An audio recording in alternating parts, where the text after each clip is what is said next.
Lo leemos, por favor. Estamos continuando el Evangelio de Juan.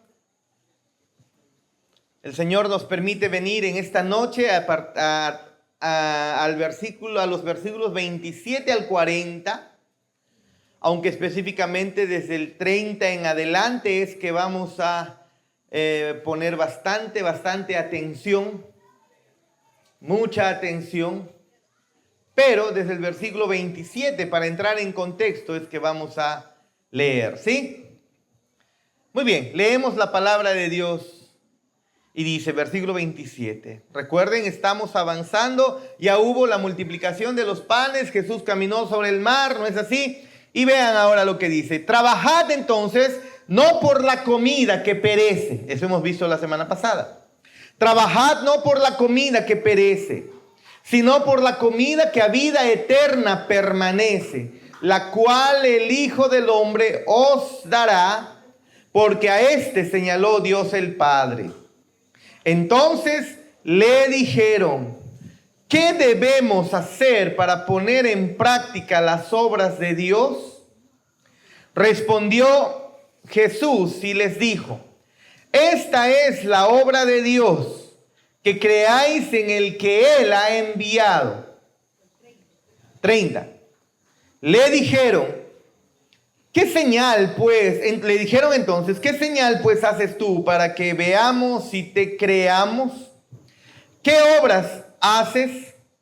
Nuestros padres comieron el maná en el desierto, como está escrito, pan del cielo nos dio de comer, les dio a comer.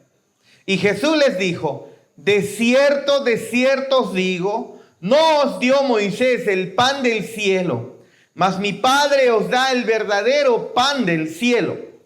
Porque el pan de Dios es aquel que descendió del cielo y da vida al mundo. Le dijeron, Señor, danos siempre este pan. Jesús les dijo, yo soy el pan de vida. El que viene a mí nunca tendrá hambre. El que a mí viene nunca tendrá hambre. El que en mí cree no tendrá sed jamás. Mas os he dicho que aunque me habéis visto, no creéis. Todo lo que el Padre me da vendrá a mí, y al que a mí viene no le echo fuera. Porque he descendido del cielo, no para hacer mi voluntad, sino la voluntad del que me envió. Y esta es la voluntad del Padre, el que me envió, que de todo lo que me diere no pierda yo nada, sino que lo resucite en el día postrero. Y esta es la voluntad del que me ha enviado, que todo aquel que ve al Hijo y cree en Él, tenga vida eterna, y yo lo resucitaré en el día postrero. En una página en esta semana, una página calvinista, hicieron una pregunta que decía, ¿qué es primero? ¿Creer en Cristo o nacer de nuevo? ¿Qué es primero? A ver, Paul. ¿Qué es primero? ¿Qué es lo que viene dentro de la secuencia de nuestra salvación? ¿Qué es lo primero que ocurre? ¿Naces de nuevo o primero crees para nacer de nuevo? A ver, vamos a hacer una encuesta. ¿Qué dicen por este lado? ¿Qué es primero? ¿Creer en Cristo o nacer de nuevo? A ver, ¿quiénes creen que nacer de nuevo es lo primero? Levanten la mano acá. Creer en Cristo entonces, levanten la mano. 1, 2, ¿quién más? 3, 4. Por este lado, ¿quiénes creen que lo primero es nacer de nuevo? Levanten la mano. 1, 2, 3, 4. Muy bien. ¿Quiénes creen que primero se necesita creer para luego nacer de nuevo? Levanten la mano. Primero creer, vamos. Él sí está dudando, no sabe cuál de ellos. Va 1, 2, 3, 4, 5, 6, Weider 7. Por este lado, ¿qué es primero en el plan salvador, dentro de la secuencia salvadora? ¿Nacer de nuevo o se necesita primero creer y entonces naces de nuevo? ¿O primero naces de nuevo y entonces crees? A ver, para los que dicen que primero es nacer de nuevo, levanten la mano. 1, 2, 3, 4, 5, 6, 7, 8. Muy bien. Para los que creen que creer es primero, 1, 2, 3, 4. Muy bien, por este lado. A ver, mi hermano apóstol. ¿Qué es primero por este lado? ¿Creer o nacer de nuevo? Creer, levanten su mano. Creer primero, levanten su mano. Nacer de nuevo. Muy bien. Hermanos, esa es la diferencia prácticamente entre ser calvinistas o ser arminianos. Nada más. Los que han levantado su mano y han dicho que primero se debe creer y luego, una vez que has creído en Cristo, has depositado tu fe, luego el Señor te regala vida eterna, eso es arminianismo. Y la iglesia no es arminiana. No, no lo es. Arminianos son muchos, los pentecostales, la gran mayoría de iglesias son arminianas. Ahora peléense pues. Y los que han dicho que primero se necesita nacer de nuevo, y eso no es de ti, sino que Dios te permite nacer de nuevo, y luego es Él el que te da fe para creer, eso pues es justamente está dentro del sistema calvinista. Pero olvidémonos de Juan Arminio, de Jacobo Arminio y de Juan Calvino. Olvidémonos de ellos. Eso es lo que la Biblia enseña, eso es lo que las Escrituras enseñan. Eso es lo que el apóstol Pablo ha enseñado, es lo que nuestro Señor Jesús ha enseñado, es lo que la revelación de Dios nos lo muestra, y eso lo vamos a ver el día de hoy. Para que usted, cuando lleguemos a las doctrinas de la gracia, ya no suceda como en el 2014, que me querían tirar tomates, zapatos, ¿no, hermana María Enciso? ¿Dónde está la hermana María Enciso? Ahí está. ¿Qué me quería lanzar usted, hermana? Zapato, dice. Y creo que no se ha arrepentido, por favor. Y hoy día el Señor, creo, nos va a permitir entender un poco más. Pero, y con estos textos que tenemos enfrente. Pero, ¿te has dado cuenta que siempre que nosotros podemos describir lo que sucede en el mundo, lo podemos hacer desde dos puntos de vista? Cada vez que acontece algo, un accidente, una pérdida, una dificultad, cualquier evento que ocurra en la tierra o cualquier circunstancia que se nos acontezca, nosotros lo podemos interpretar o describir desde dos puntos de vista, nada más. Desde el punto de vista nuestro, es decir, desde el punto de vista del hombre, ¿no? O desde el punto de vista de Dios. Eso, ¿ve? Podemos interpretarlo desde el punto de vista del hombre y nuestra responsabilidad de recibir lo que Dios ofrece, por ejemplo, cuando Dios ofrece su salvación. O podemos interpretarlo desde el punto de vista de Dios y su soberanía para cumplir los propósitos salvadores que Él tiene. Solamente tienes dos maneras. Y aquí en los versículos 30 al 36, nosotros vemos las cosas desde el punto de vista de la responsabilidad del hombre. Márcalo, si es posible, ponle un color para que lo diferencies. Desde el versículo 30 al 36 vemos, y márcalo ahí, aquí se encuentra, se está narrando todo esto desde el punto de vista de la responsabilidad del hombre. Y lo vas a ver claramente. Pero desde los versículos 37 al 40 vemos desde el punto de vista de la soberanía de Dios. Increíblemente, nuestro Dios aquí en el Evangelio de Juan, yo les dije que Juan es bien delicado, bien quisquilloso, bien centrado, bien teológico, y vamos a aprender muchísimo con Juan, ¿no? Pero recuerden, desde el versículo 30 al 36, lo que encontramos aquí está narrado desde el punto de vista de que el hombre es responsable. El hombre es responsable de sus actos. El hombre debe responder a Dios. Es el hombre quien tiene la responsabilidad de creer. Es el hombre quien lo tiene. Pero curiosamente pasamos al versículo 37 al 40 y vemos ahora un punto de vista diferente, el punto de vista desde la soberanía de Dios para cumplir sus propósitos salvadores. Veamos cuál de ellos es que nuestro Señor Jesús comienza a explayar. Así que una manera de resumir, porque en dos secciones está lo podemos nosotros, podemos tener dos secciones en todo el párrafo que hemos leído. Desde el versículo 30 al 36, como dijimos, lo que se ve es el regalo de Dios, de Jesús, que da a Jesús a las personas, a estas personas que están ahí alrededor de él y trasciende para todos nosotros, que no, y no es recibido. Es decir, viene Dios, ofrece a Cristo el Salvador y luego los hombres, ¿qué hacen? Lo rechazan. Eso lo vamos a ver en la primera parte, del 30 al 36. Dios le da un regalo a los hombres. Y ese regalo no es recibido por los hombres. Es decir, no es recibido y el regalo se pierde. Pero desde el versículo 37 al versículo 40, nosotros vemos el regalo de Dios a su pueblo, ¿no? Y luego Jesús es recibido y ese regalo se conserva para siempre. Tienes que tener eso en mente, por favor. Tienes que tener eso en mente. O de otra manera lo pudiéramos decir, que la primera sección del versículo 30 al 36 describe el aparente, entre comillas, el aparente fracaso de Dios al enviar a su Hijo para dar vida eterna. ¿Por qué? ¿Por qué, Cristian? Porque los hombres no lo reciben.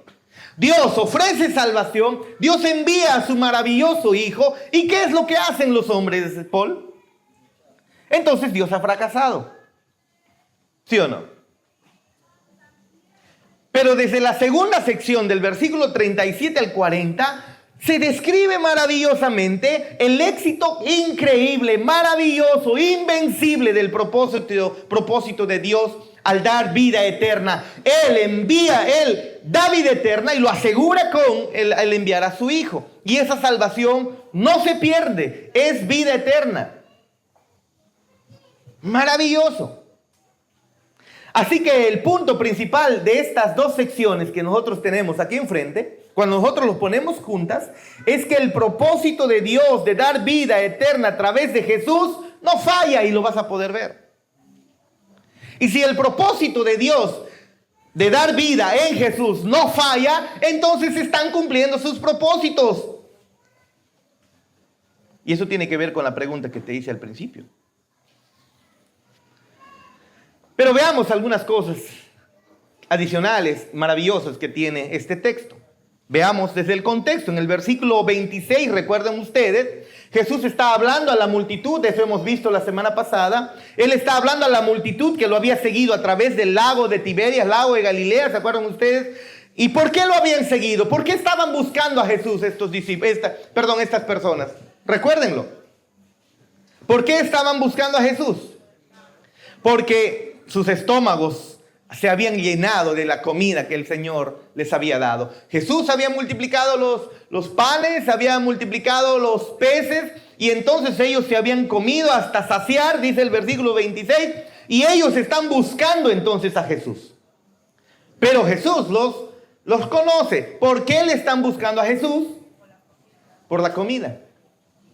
Entonces, Jesús apartó su atención del alimento, porque él había multiplicado panes, apartó la atención de la gente de ese alimento, o aparta él su mente, también su atención del alimento, y les dice, este alimento perece, y les dirige al alimento que no perece, el pan que permanece para vida eterna del versículo 27, ¿sí o no?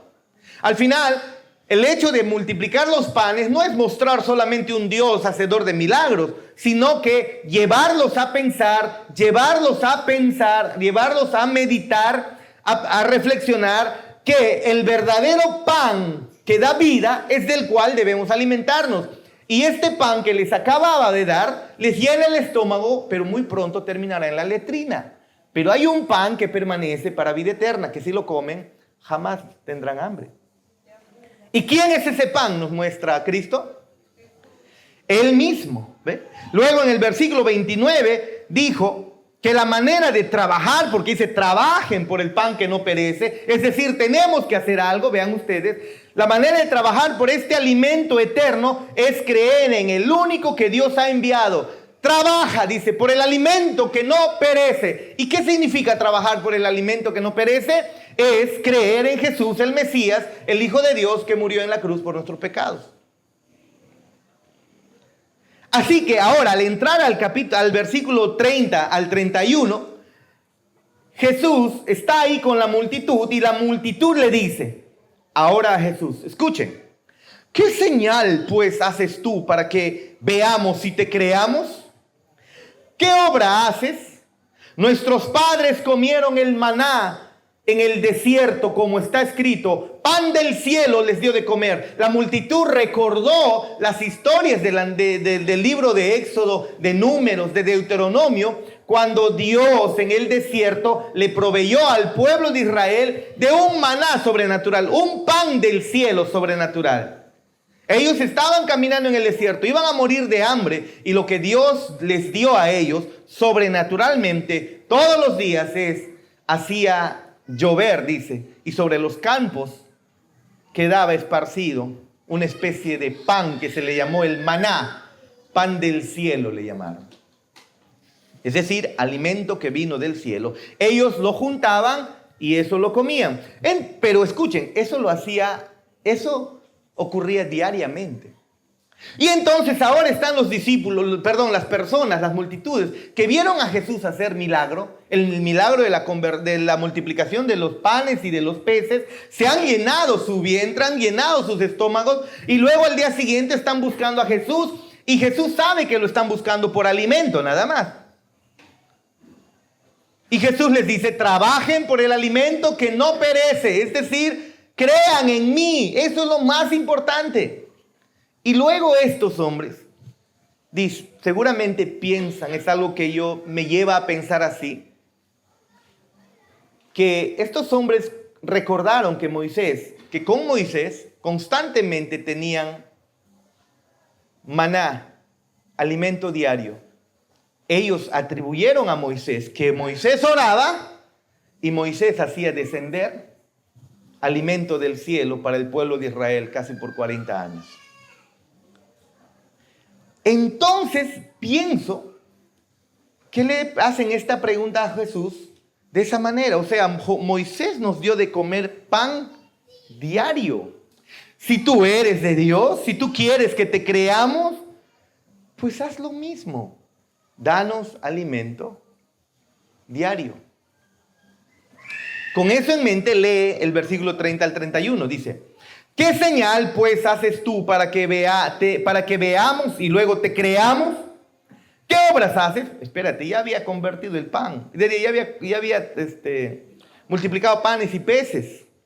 ¿Qué obras haces? Y mira cómo se remonta al tiempo del pueblo de Israel en el desierto. Nuestros padres comieron el maná en el desierto. Como está escrito, pan del cielo les dio de comer. Aunque ya le habían visto a Jesús alimentar a más de 5,000 personas, recuerden ustedes que esto es otro día. ¿Y qué pasa cuando tú te alimentaste rico el día de ayer? ¿Qué pasa el día de hoy? ¿Qué pasa el día de hoy? Otra vez tu estómago está vacío. Tu estómago ya no está lleno, ya ha digerido y tu barriga está vacía. Ellos entonces recordaron lo que Moisés les dio el maná en el desierto todos los días. Ellos en el desierto no tuvieron pan milagroso solamente un día, tuvieron todos los días durante 40 años. Así que le dicen, Jesús, si quieres que veamos, si quieres que te creamos, sigue trabajando, sigue haciendo señales, sigue llenándonos el vientre. ¿No? Haz tus señales. Así como con Moisés constantemente había señales, haz tus señales. Y es lo que yo les dije en cómo se ha convertido en estos tiempos el mundo evangélico, ¿no? Enfocados en señales, milagros y prodigios. Multitud de personas buscando a Dios, entre comillas, no por ser Dios, sino por señales, milagros y prodigios. Y fácil es llenar este auditorio, hermanos, por más lejos que sea, de Tingo María, fácil es llenarlo hasta el fondo y hasta estas alturas, desde 2014, ¿Qué asambleas de Dios ni qué asambleas de Dios? Esto sería mucho más grande todavía.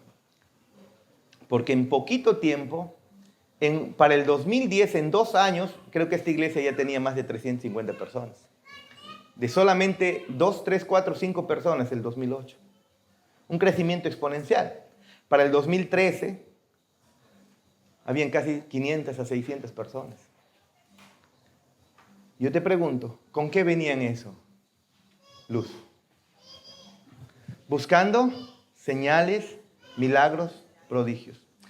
Personas enfermas hay por todo lado, por lo tanto, traigan a sus enfermos, acá los sanamos y eso trae gente. Te falta trabajo, acá oramos por un trabajo y eso trae gente. ¿No tienes enamorado? ¿Nadie te quiere? No te preocupes. El Señor te baja de peso incluso, para que te veas más guapo. Mira, parece chistoso, pero hasta ese punto han llegado en las iglesias. ¿Se dan cuenta? Pasa al frente, vamos a orar para que bajes de peso. 2 tallas vas a bajar. Sí, yo creo. ¿Bajaste? Sí, bajé. Y se van gritando. En eso se ha convertido. Y vienen a Jesús a buscarle pidiendo que haga más señales, más prodigios, más alimento, porque el alimento que se les da un día, al día siguiente necesitan. Ayer comimos la pollada de nuestra hermana María Rivera. Y yo adicional tuve el privilegio de comerme también pachamanquita de parte de Priscila, que me ha invitado. Qué rico, hermanos. Ay, tuve que irme a jugar vóley para bajar un poco eso. Pero déjame decirte que ahorita estoy con un hambre, porque eso ya desapareció. Estos estaban igual. Habían sido alimentados por Jesús y al día siguiente están buscando porque otra vez sus estómagos están vacíos. Y le dicen, a ver, ¿qué haces? Pues sigue haciendo milagros si quieres que nosotros creamos en ti. Pero Jesús aquí hace una doble negación. Bueno, si digo doble negación, al final es una afirmación, sino 2 negaciones mejor. 2 negaciones y luego les va a hacer una oferta maravillosa. El versículo 32, miren ustedes, dice, y Jesús les dijo, de cierto os digo, no os dio Moisés el pan del cielo, mas mi Padre os da el verdadero pan del cielo. Y la primera negación que encontramos aquí es que Moisés no fue el protagonista principal en la distribución del maná ahí en el desierto, cuando encontramos en Deuteronomio.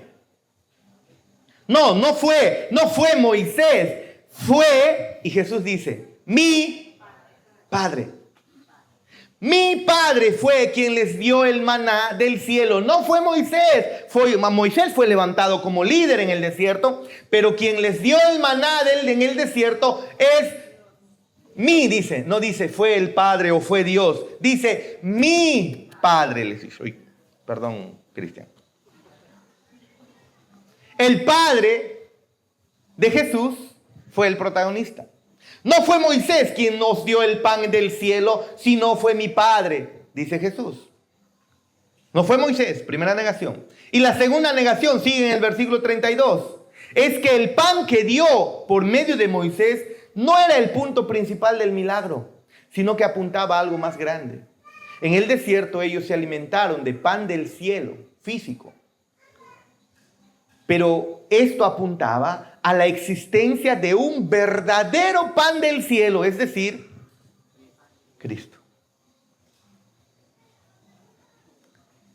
¿Ve? Y la oferta maravillosa, sorprendente que encontramos en el versículo, en la última parte, dice, mi Padre os da el verdadero pan del cielo. No se distraigan de esto porque es fundamental para comprender. A esto es lo que me refiero, hermanos, cuando dije al principio que nosotros vemos cualquier circunstancia desde 2 puntos de vista. Y en este caso estamos viendo las cosas desde el lado de la oferta de Dios y también desde el lado de la responsabilidad humana. Dios ofrece dar vida, es un lado, es una cara de la moneda o una perspectiva. que nos muestra Dios, pero también nos muestra la responsabilidad humana y veamos cuál de ellos es más fuerte. Así que, miren ustedes, mi Padre os da el verdadero pan del cielo, dice Cristo. Pero vean ustedes, la mayoría de estas personas que están ahí no van a recibir ese pan. No lo van a hacer. Pero Jesús les dice, Dios, mi Padre, se los está dando. Y así es como vemos, o así es como nosotros caminamos en el mundo, hermanos.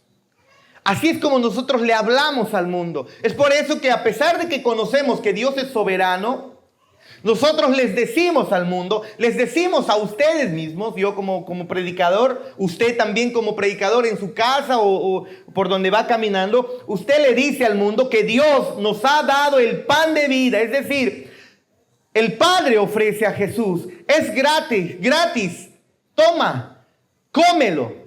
Constantemente encontramos esa orden de parte de nuestro Dios. Pero miren, hermanos, ¿cómo es que nos hacemos responsables? El versículo 23 dice que porque el pan de Dios es aquel que descendió del cielo y da vida al mundo. Jesús está reforzando acá la naturaleza del pan verdadero y el alcance de la oferta. Jesús es el pan de Dios. Jesús es lo que se ofrece aquí. No solo a unos pocos, se ofrece para todos. Se ofrece para dar vida al mundo entero. El Padre ofrece a Jesús para dar vida al mundo entero. Vean ustedes, está clarísimo. Ya ves, pastor, somos arminianos.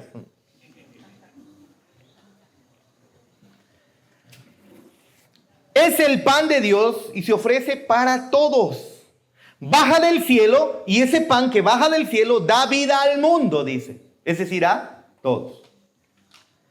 Así que lo que tenemos aquí es la oferta general, la oferta global de Dios, y la responsabilidad del hombre se levanta y se eleva muchísimo más.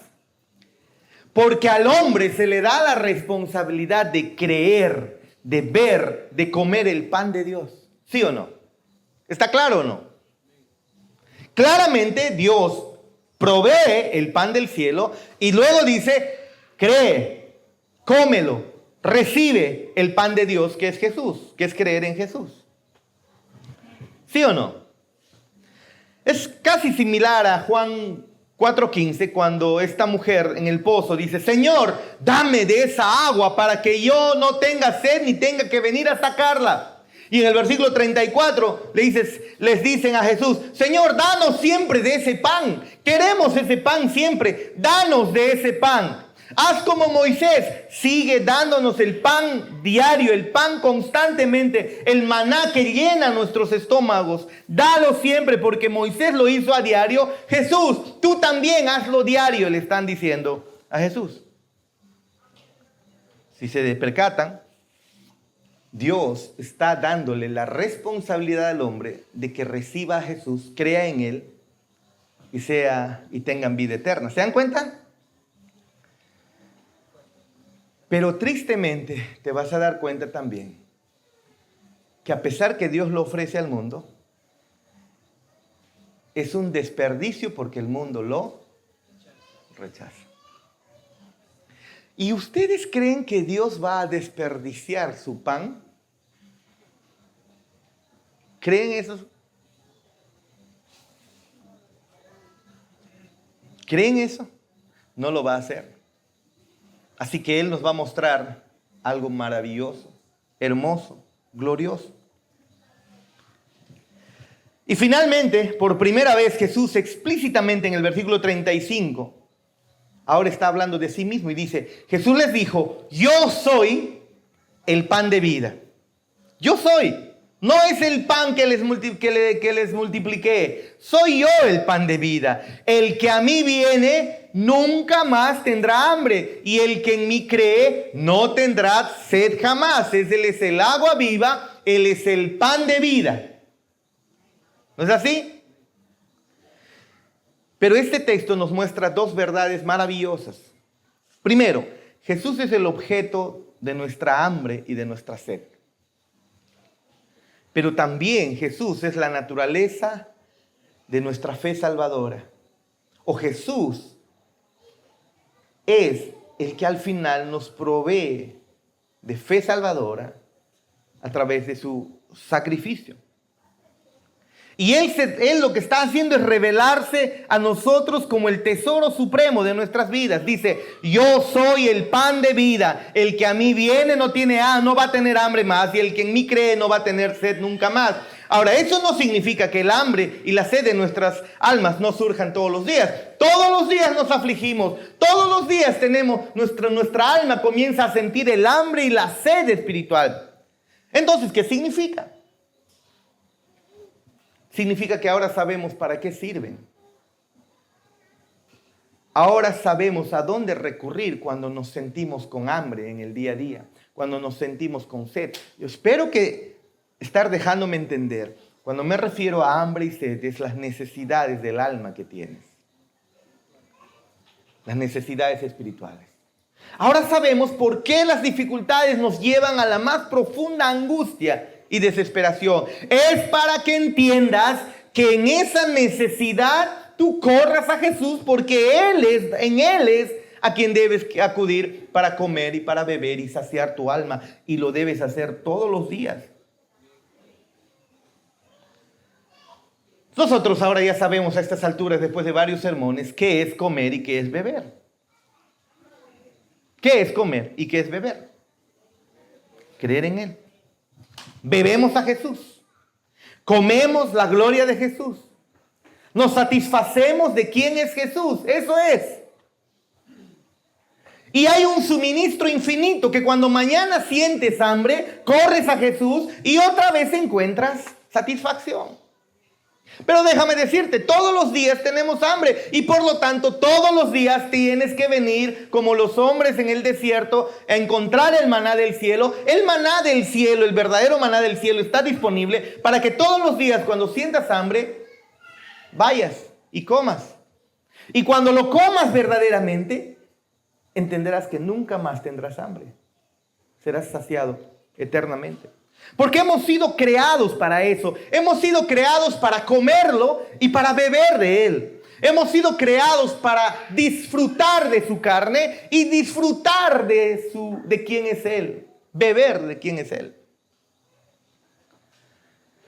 Para eso hemos sido creados y hay un suministro infinito que es el pan de vida, el agua viva, al cual podemos acercarnos constantemente. Nos afligimos. Hermanos, ustedes pueden pensar, el pastor, ¿qué se va a afligir? Está bien pegado a la Biblia. No, me aflijo. Hace 2 días, 3 días, estamos completamente afligidos en el corazón. ¿Y a dónde podemos recurrir cuando eso sucede? Al pan de vida. Para eso hemos sido creados, para correr constantemente a Él. Cada necesidad nos debe apuntar a Cristo, constantemente a Cristo.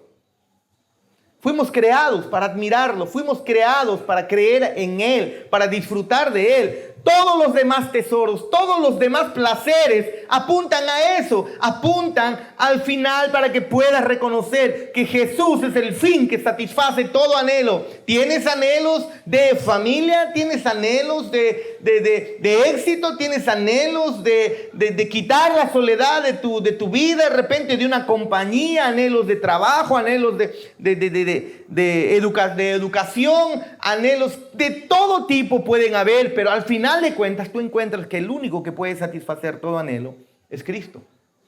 Y lo satisfaces con Él, comiendo de Él y bebiendo de Él. Por eso es que aquel que cree en Cristo, según las estadísticas, bueno, acá no hay estadísticas en el Perú, pero en Estados Unidos, en Inglaterra, en Europa hay estadísticas que los creyentes, al creer en Jesús, viven en promedio unos 4 a 10 años más que las personas. Mucho más. ¿Por qué? Porque cuando comen de Él, creen en Él, viven en medio de todo lo que ocurra, pérdidas y ganancias, un corazón mucho más en paz y tranquilo. Soportan mejor las enfermedades, soportan mejor las dificultades, soportan mejor las desilusiones. Soportan mejor las ofensas porque están comiendo de Jesús constantemente. Y lo que la fe salvadora trae es eso, satisfacción en Jesús. Así que lo otro que este versículo nos muestra es la naturaleza de la fe salvadora. Miren este paralelo que encontramos aquí entre venir a Jesús para ser saciado y luego creer en Jesús. Cuando dice, yo soy el pan de vida, el que a mí viene nunca tendrá hambre. Esa es la primera declaración. Venimos a Jesús para saciar nuestra hambre. Y el paralelo de esto, y repitiendo el significado, está en la siguiente afirmación. Y el que cree en mí no tendrá sed jamás. Entonces, venir a Jesús para saciarse en Él y creer en Él para no tener sed, ¿qué son? Lo mismo. Venir a Jesús para saciarse en Él y creer en Él para no tener sed son lo mismo. Es decir, estar satisfecho o la fe salvadora significa estar satisfecho con todo lo que Dios es para nosotros en Cristo Jesús. Maravilloso, hermanos. Si realmente has creído en Cristo, estás satisfecho en Cristo en todo lo que haces, en toda tu vida.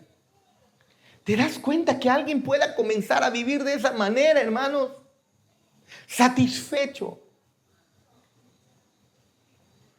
A tu vecino o a tu hermano le dan un pan más grande y a ti te toca un pan chiquito. Satisfecho porque tu satisfacción no viene de esto material, viene de Cristo. Cuando el incrédulo, el impío recibe un trabajo y una remuneración mayor a la tuya, sin merecerlo, y tú sigues recibiendo un salario pequeño, estás satisfecho. No estoy diciendo que uno sea conformista, porque las familias obviamente queremos a nuestras familias darle una mejor calidad económica. No creo que alguien diga, no, yo tengo a mi familia y soy de Dios y ¿sabes qué es? Yo soy hincha de Paniagua, Valentín Paniagua, el expresidente interino del Perú. A solo pan y agua, nada más. A mi familia, no creo. Queremos siempre darle algo más. Pero el creyente está satisfecho en Cristo en todo. Y tiene la fuerza para esforzarse mucho más. Y poder revertir tal vez su economía delicada, su salud deteriorada, la mujer y el varón que lo desilusionó, las ofensas que te hicieron. Porque como tenemos una satisfacción en Cristo y no en nosotros, es que lo podemos nosotros hacer. Así que la lucha de la fe es una lucha por la alegría. Miren, y esto es un gran descubrimiento cuando tú comienzas a verlo. Miren ustedes, nunca más vuelves a leer la Biblia de la misma manera. Porque ahora te satisface. Nunca más vuelves a pensar en la desobediencia que fluye de una fe que ha creído en Cristo. De manera fuerte y firme. Cuando comenzamos a ver la fe salvadora, es como estar satisfecho con todo lo que Dios es para nosotros en Cristo Jesús. Eso es comer a Jesús y beber de Él. Así que el gozo se manifiesta cada vez más. Pero el versículo 36, miren ustedes. Jesús dice que no lo recibieron, viendo no lo vieron. Mas os he dicho que aunque me habéis visto, no creéis.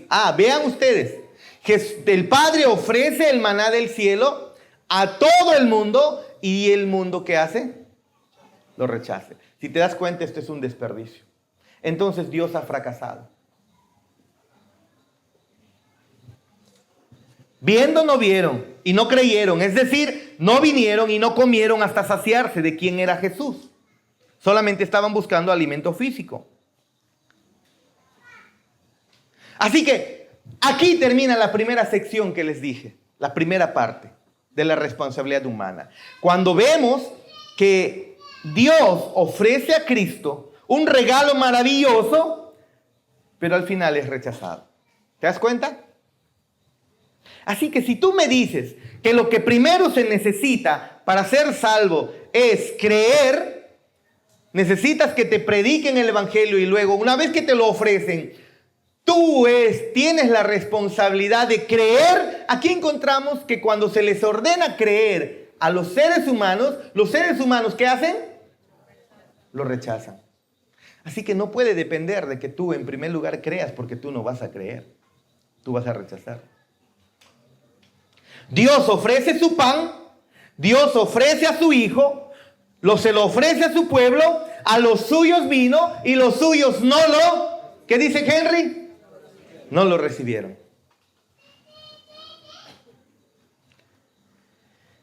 Así se ve el propósito salvífico de Dios desde la perspectiva humana y su responsabilidad. Dios ofrece a su Hijo y el hombre es responsable de verlo y creerlo, pero nosotros al final, ¿qué hacemos? Lo rechazamos. Pero aquí en estos textos que ahora tenemos desde el 37 al 40, hay maravillosas declaraciones de la obra soberana de Dios que irrumpe tu responsabilidad. Que aunque eres responsable, la irrumpe y la irrumpe maravillosamente para asegurar la salvación de los suyos. Porque si no, tú y yo no creeríamos en Él. Si Dios esperaría que tú creas en Él para ser salvo y luego darte nuevo nacimiento, Dios se queda sentado por toda la eternidad.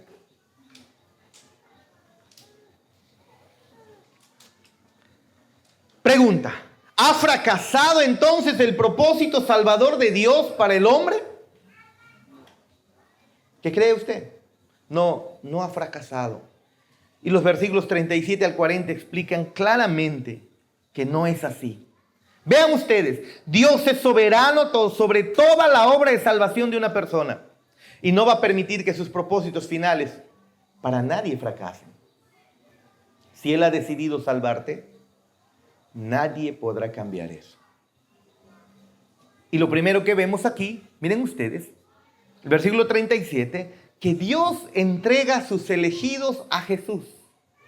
Para que alguien pueda ser salvo, desde la eternidad pasada, el Padre los ha conocido. Desde la eternidad pasada, el Padre lo que ha hecho es coger a esas personas, tomar a esas personas y entregárselas a Jesús. Versículo 37. Todo lo que el Padre me da, en su tiempo va a venir a mí. Es decir, Él ya me lo dio en un tiempo pasado. Y en coherencia con los otros textos que encontramos del apóstol Pablo, eso ocurrió antes de que el mundo sea formado. Antes de que tú existas, el Padre te tomó y te entregó a Jesús como un regalo. Antes de que existas, significa que creíste. ¿Qué dices? No. Todo lo que el Padre me da vendrá a mí, versículo 39. Y esta es la voluntad del Padre, el que me envió. Maravilloso, ¿no? Dios no espera que sus elegidos vengan a Jesús. No hace eso.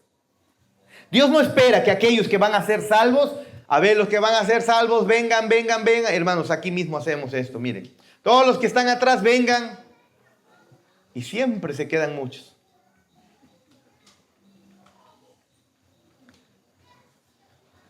Dios no espera que sus elegidos vengan a Él. Si lo hiciera, sus elegidos nunca vendrían. Entonces, ¿qué hace Dios antes de que ellos sean creados? Los toma y se los da a Jesús. Él los elige para sí y luego se los entrega a Jesús. Todo lo que el Padre me da, si no me lo da, no viene. Todo lo que el Padre me da, vendrá a mí. Todo lo que el Padre me ha entregado antes de que el mundo sea formado, está hablando de ti y de mí, entonces vendremos a Él. Si tú no vienes, es porque el Padre no te entregó a Cristo. Y eso es terrible. Número 2. Porque Dios los da a Jesús, porque Dios entrega a sus elegidos a Jesús, es por eso que ellos vienen a Jesús, si no, no pueden hacerlo. Versículo 37. Todo lo que el Padre me da, ¿qué dice? Vendrá a mí. O como hemos visto en el versículo 35, creen en Jesús. Eso es. Todo lo que el Padre me da, creen en mí, está diciendo aquí el texto. No es al revés. Jesús no dice que porque la gente viene a Jesús y cree en Jesús, Dios por lo tanto se los entrega a Cristo. No dice eso. No está diciendo eso. Aquellos a quienes el Padre da al Hijo, ellos entonces vienen al Hijo. Eso está ocurriendo. A ver, ven un ratito, Joshua. Con Manuel, un ratito, rápido. Con el hermano Manuel. Rápido. Imaginemos aquí al hermano Manuel y que él sea Jesús. Y él es un salvado. En la eternidad pasada, antes de que él sea formado, el Padre toma a Joshua y se lo entrega a Jesús. ¿Ok? Y en el tiempo nace Joshua y como ya se lo entregó a Jesús, él va a venir a él en el tiempo. ¿Te das cuenta? Siéntense. No les van a aplaudir, no sean chistosos. ¿Se dan cuenta? ¿Cuándo no vendría a Jesús la persona? Cuando antes no ocurrió algo, que el Padre se lo haya dado. Es lo que dice, todo lo que el Padre me da, vendrá a mí. ¿Ve? Aquellos a quienes el Padre da al Hijo vienen a Cristo. A Cristo asegura su venida. El Padre asegura su venida y por eso vienen a Cristo. ¿Y cómo asegura? Que en el principio, antes de la creación, se lo entregó. Y entonces el Padre obra su venida. Él garantiza su venida. Cuando tú vienes a Cristo es porque Dios te trajo, no porque tú has querido venir. Es la verdad. Hay que ser honestos. No queremos estar acá. Nuestra carne. Queremos estar con una película ahí en el cine de repente. O yendo a comer por algún lugar o repitiendo los partidos que se han dado hoy día. O viendo la noticia, o estando por ahí caminando por la plaza. Por eso es que muchos no vienen a la iglesia y muchos no han venido ahora. Generalmente no quieren venir acá. ¿Por qué? Y cuando vienes, ¿acaso eres tú? Es el Padre quien te está trayendo. Y pone en tu corazón la fuerza para venir. Algunos se preguntan, ¿qué hago yo acá? ¿Por qué he venido? Nada, es el Padre trayéndote. No, yo decidí venir. No, es el Padre trayéndote. Y si realmente es el Padre que te trae, entonces tú creerás en Cristo. Serán abiertos tus ojos. Cuando Jesús era completamente incomprensible para ti, tú no hiciste que Jesús pareciera totalmente satisfactorio y ahora comprensible. No, es Dios quien lo hizo, es Dios con quien operó en tu corazón. Y cuando lo hizo, ahora sí viniste libremente con toda tu resistencia vencida, porque el Padre venció esa resistencia. Y número 3, los que son entregados a Jesús son guardados por Jesús. Versículo 37. Todo lo que el Padre me da vendrá a mí y al que a mí viene no le echo fuera. Así que el dar y el venir son obra soberana del Padre y el guardar es obra soberana del Hijo. Serás guardado para siempre. Versículo 39. Y esta es la voluntad del Padre, el que me envió, que de todo lo que me diere no pierdo yo nada. Jesús no perderá a nadie que venga a Él, a nadie. Y cuando viene es porque el Padre se lo ha dado.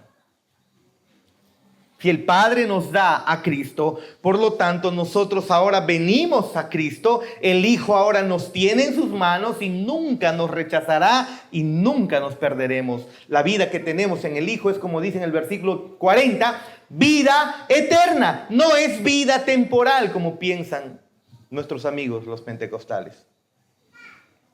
¿Qué piensan ellos?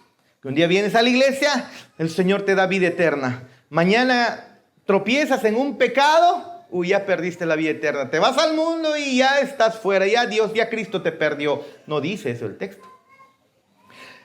Los que están siguiendo la confesión de fe hermosamente se ha expuesto leyendo en la mañana y hoy día en la noche acerca de la salvación, del arrepentimiento, de cómo venimos a Él. Así que el Padre no solamente entrega a sus elegidos al Hijo para que infaliblemente lleguemos al Hijo, sino que también el Hijo nos guarda para siempre y no nos pierde.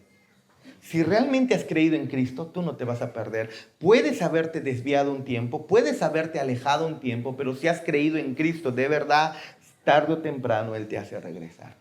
Y así han vuelto muchos a esta iglesia. 4. Qué hermoso, hermanos. Versículo 39. Y esta es la voluntad del Padre, el que me envió, que de todo lo que me diere no pierda yo nada, sino que lo resucite en el día postrero. Jesús nos resucitará de entre los muertos en el último día. Versículo 40. Y esta es la voluntad del que me ha enviado, que todo aquel que ve al Hijo y cree en Él, es decir, come de Él, tenga vida eterna. ¿Y qué voy a hacer yo? Dice Cristo. Lo resucitaré al final, lo resucitaré en el día postrero. Jesús sabe muy bien que la muerte nos parece a todos una derrota. La muerte nos parece una derrota. La muerte nos parece una pérdida. Parece como si al menos ya Jesús nos tiene en su regazo, nos salva, pero al menos nuestro cuerpo va a perder. Porque cuando morimos, nuestro cuerpo es sepultado y vuelve al ciclo natural de la vida. Llegamos a pensar que al menos nuestro cuerpo Él lo va a perder. Pero ¿sabes? El texto no dice eso. Dice que Jesús al final no pierde ni siquiera tu cuerpo. ¿Qué dice el versículo 39? Nos resucitará, es decir, ni siquiera tu cuerpo lo va a perder. ¡Qué hermoso! Y lo dice 2 veces para que estés completamente convencido. Lo resucitaré en el último día, en el día postrero. Ni siquiera tu cuerpo se va a perder. Porque cuando el Padre da a Cristo a sus elegidos, vienen a Cristo, creen en Él y Él los sostiene para siempre. Así que alguno de ustedes, si realmente ha creído y por afanes de la vida y por el pecado te desvías, caes, tropiezas, déjame decirte que vas a volver un día a los pies de Cristo. Y es mejor que sea lo más pronto, porque si no vas a sufrir. Pero al final de cuentas vas a volver. Y cuando tu cuerpo se deteriore, Él dice, ni siquiera tu cuerpo lo voy a perder. Lo resucitaré al final. Y por último, y el fundamento total de todo esto que está ocurriendo es la maravillosa y soberana voluntad de nuestro Dios. Nada en el universo es más seguro que la voluntad soberana de nuestro Dios. El universo cambia. El sol se está consumiendo. Pero lo más seguro que existe en el universo es la voluntad soberana de nuestro Dios soberano. Versículo 38. Dice, porque he descendido del cielo no para hacer mi voluntad, sino la voluntad del que me envió. La voluntad de Dios, ¿qué es entonces? Que ninguno de los suyos se pierda. El versículo 39. Y esta es la voluntad del Padre, el que me envió, que de todo lo que me diere, yo no pierda yo nada, sino que lo resucite el día postrero. Es como el Padre viene y le dice a Jesús, Jesús, miren, te estoy entregando esto, pero te digo, mi voluntad es que no pierdas a ninguno. Y yo te pregunto, ¿Jesús va a ser tan negligente de no cumplir su voluntad, de no obedecer su voluntad y de perder siquiera uno? ¿Te das cuenta por qué la salvación está asegurada, Jonathan? Es la voluntad soberana de Dios que aquellos que Él entrega a Jesús vengan a Jesús y no solamente tengan una vida temporal, sino una vida eterna en Cristo Jesús. Y al final Cristo los resucitará de entre los muertos para que ni siquiera el cuerpo que tiene se pierda. Esa, dice Cristo, es la voluntad soberana de nuestro Dios. Jamás de los jamases te perderá. Si te das cuenta, desde el versículo 30 al 36, desde el lado de la responsabilidad humana, desde el lado del hombre, de la perspectiva del hombre y la responsabilidad humana, se describe la oferta de Dios al mundo y cómo el pan del cielo es rechazado. Pero cuando entramos al versículo 37 al 40, desde el lado de Dios y su soberanía se describe cómo es que Dios entrega a sus escogidos a Jesús para que luego vengan, crean en Él, y cómo es que Jesús los guarda y los resucita hasta el final. E incluso cuando mueran no han perdido, porque al final serán resucitados. Esa es la voluntad de Dios, dice el texto. La primera parte describe un aparente fracaso de Dios al mandar su pan del cielo. ¿No es así? Pero la segunda parte describe un propósito salvador invencible. Nadie puede en contra de la soberanía de Dios. Y la base de ese propósito invencible es la voluntad soberana de Dios, que nunca, jamás de los jamases falla. Isaías 46, del 9 al 10 dice: acordaos de las cosas pasadas, desde los tiempos antiguos, porque yo soy Dios y no hay otro Dios, y no hay nada semejante a mí, que anuncio lo por venir desde el principio. Antes de que todo sea creado, Él ya lo tiene establecido. Anuncio lo por venir desde el principio. Y desde la antigüedad, lo que aún no era hecho, ¿qué digo? Mi consejo permanecerá y yo voy a hacer todo lo que quiero. ¿Y qué es lo que quiere? Que no te pierdas. Y si eso es lo que Él quiere, eso es lo que va a pasar. No te vas a perder. ¿Por qué miedo a la muerte? Si no te vas a perder. ¿Por qué miedo a las dificultades? Si no te va a perder, estará contigo para siempre. Qué hermosa seguridad nos da el Señor al tenernos. Pero ¿saben qué es lo que pasa? Tal vez tú te preguntas: pastor, para terminar, ¿cómo puedo saber si estoy yo entre los elegidos? Esa es una pregunta muy buena. Pregúntate, ¿cómo puedo saber si yo estoy dentro de los elegidos que Dios, antes de la creación del mundo, se los dio a Jesús? ¿Cómo puedo estar seguro que yo soy uno de los elegidos? ¿Cómo puedo saber que he sido entregado a Jesús y que Él me va a guardar para siempre y me resucitará? La respuesta es sencilla. Juan 6:35. Yo soy, les dijo Jesús, yo soy el pan de vida. El que a mí viene nunca tendrá hambre, y el que en mí cree no tendrá sed jamás. Otra vez la pregunta. Para todos, por favor, pónganse de pie.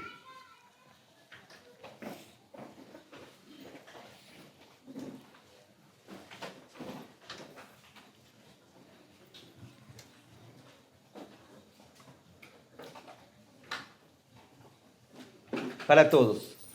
Pregúntate, ¿cómo puedes saber que realmente estás entre los elegidos? Porque esa es una buena pregunta, hermano. Porque ¿qué tal alguien puede decir, no, y si no soy elegido, ya fui?